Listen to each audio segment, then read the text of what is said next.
Hello, welcome to Shalom World News for our program In Conversation With. Tonight we have another special guest. He currently serves as the chairman of the United States Conference of Catholic Bishops Committee on Laity, Marriage, Family Life, and Youth, a member of the USCCB Committee for Canonical Affairs and Church Governance, and the USCCB Administrative Committee.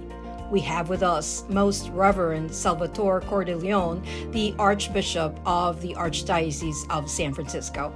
Thank you. Thank you for having me on.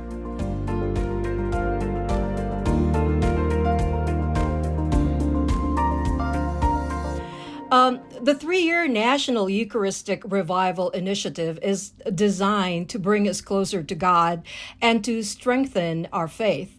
What positive outcomes are you expecting from this initiative? The vision of the whole Eucharistic revival is precisely that, to revive the faith of our Catholic people in the real presence of Christ in the Eucharist. This core Catholic belief and really is at the heart of our identity. So we're focusing on this three-year effort as more of a catalyst. It's not sort of a program with a beginning, middle, and end. It's a catalyst for an ongoing movement of reviving Eucharistic faith. It will culminate with the Eucharistic Congress in Indianapolis this July, but it will involve also the forming of Eucharistic missionaries or lay people who will be well formed in the theology and devotion of the Holy Eucharist to promote that in their parishes back home. Well, that's great. A lot of people are looking forward to the Eucharistic Congress in July. Alongside the Eucharistic Revival, Eucharistic pilgrimage processions starting from 4 strategic routes are conducted in public streets. What are your hopes about the spiritual impact on the faithful in terms of faith and courage to openly profess their Catholic beliefs? That's a good way to put it. Faith and courage to openly profess beliefs that our Catholic people will feel inspired to live their faith visibly, because there's so much pressure to be secretive about it, right? If people express beliefs that are classical, even just basic Christian beliefs, they will often be marginalized, canceled out in their workplaces, their social circles. But our people have to find a winsome way to be very public about it. That can kind of win people over. So I'm hoping that people will feel emboldened to do that by this public display of our devotion all around the country. And Your Excellency, the San Francisco Archdiocese is one of the major routes of the Eucharistic pilgrimage procession. So could you tell us about the Walk with Jesus and its salient features? Yes, we have this great privilege to launch the one from the West Coast. So we'll be crossing the longest procession, our people walking with Jesus. We will have 12, we call them perpetual pilgrims. They will actually walk the whole way. Part of it will have to be by vehicle in order to arrive in time, but most of it will be walking. But they'll be with it the whole way, including 2 of our seminarians for the Archdiocese. We begin it here at our cathedral, St. Mary's Cathedral. We've commissioned a special Mass composed by Frank LaRocca for the occasion, a Mass Pange Lingua, Mass for Eucharistic Renaissance, to highlight this devotion, that great Eucharistic hymn, the Pange Lingua. And to begin this procession, going north from our cathedral across the Golden Gate Bridge, and then the next night it will rest at Mission San Rafael, one of the 21 missions founded by the Franciscans, and then continue on to Sacramento, Reno, and beyond.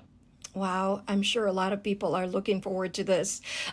Can you elaborate on the archdiocesan level programs implemented during the 3 years of the Eucharistic Revival, and how do you gauge the participation of the youth and the children in this initiative? We have the 3 years, right? The first year was focusing on the parish level, and we brought in Eucharistic preachers. The parish has invited preachers as well to do parish missions, but we had those Eucharistic preachers that were specially prepared to speak in different areas of our archdiocese. And then in the diocesan year, I take that back, diocesan year was first. That culminated, that where we brought in the speakers to speak in different parts of the archdiocese. That culminated in a an Archdiocesan Eucharistic Congress, which I believe is the first one this Archdiocese has ever had. We had a wonderful turnout, about 1,500, maybe 2,000 people, speakers in English, Spanish. We had a youth track. The youth response was very positive. There was a lot of energy. And then we went to the parish year, where we had some parishes brought in speakers and had parish missions. Most significantly, Dr. Scott French of the Magis Institute has a lot of expertise in the area of the Eucharistic miracles, especially these in the 21st century, that has very compelling scientific evidence for the reality of Christ's presence in the Eucharist, including the blood that was found on these hosts. That included, they found white blood cells that cannot exist outside the body. So these are living cells. So we had him, but thanks to a very generous benefactor in the Archdiocese, he was willing to underwrite the expense of bringing Dr. French in to speak at all the parishes and all of the schools in the Archdiocese, to incorporate that with devotion, Eucharistic adoration, and confession, him speaking to the whole parish or the school, then have opportunities for smaller groups for more interaction. So that was a tremendous grace in our Archdiocese, and other parishes included some devotions with the story of Carlo Acutis and his to the Eucharist. So I think there's been a great response at the parish level, and now we're focusing to go beyond. Well, that's actually good to know that it's the whole family is involved, with the youth, the children, the parents, all in one community, looking forward to the Eucharistic Congress that will culminate there. As I was just saying, as the conclusion of the 3-year Eucharistic revival is nearing, how would you assess the spiritual edification fostered by the Eucharistic revival within the churches in the United States and the Archdiocese of San Francisco in particular? I would say overall it's generated a lot of interest, especially among, say, our more faithful Catholic people. They're feeling a lot of energy of revitalizing this Eucharistic faith.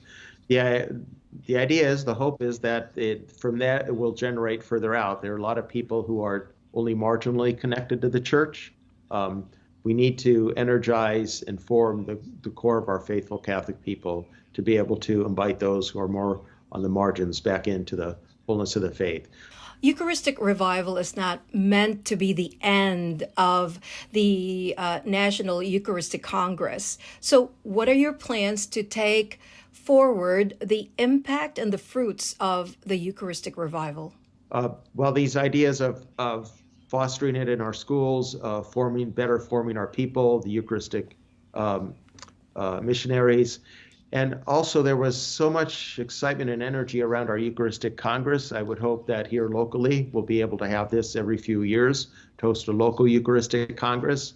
And I hope nationally as well. This is the first National Eucharistic Congress we've had in, I think, about 80 years or more. Wow. The one in Philadelphia. 6 was actually an international Eucharistic Congress. So I'm hoping that here and nationally we'll understand we should do this periodically, every 10 years, maybe every 5 years. That might be a little too frequent, but at least every 10 years that we would have a Congress such as this. That's actually good. I'm sure the revival, the Eucharistic pilgrimage has helped out a lot of people really pay attention that the exposed Blessed Sacrament is really Jesus, because some people say, oh, that's just a symbol. But now they're like, really?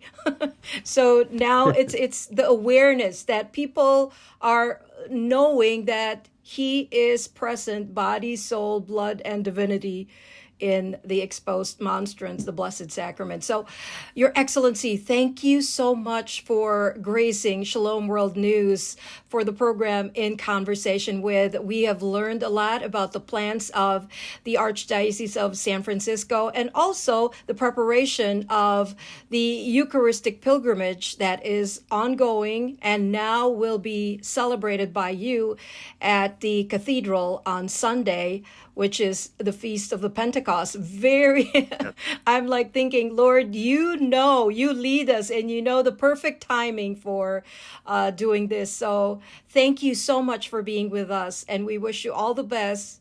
God bless. Thank you. God bless you. Thank you.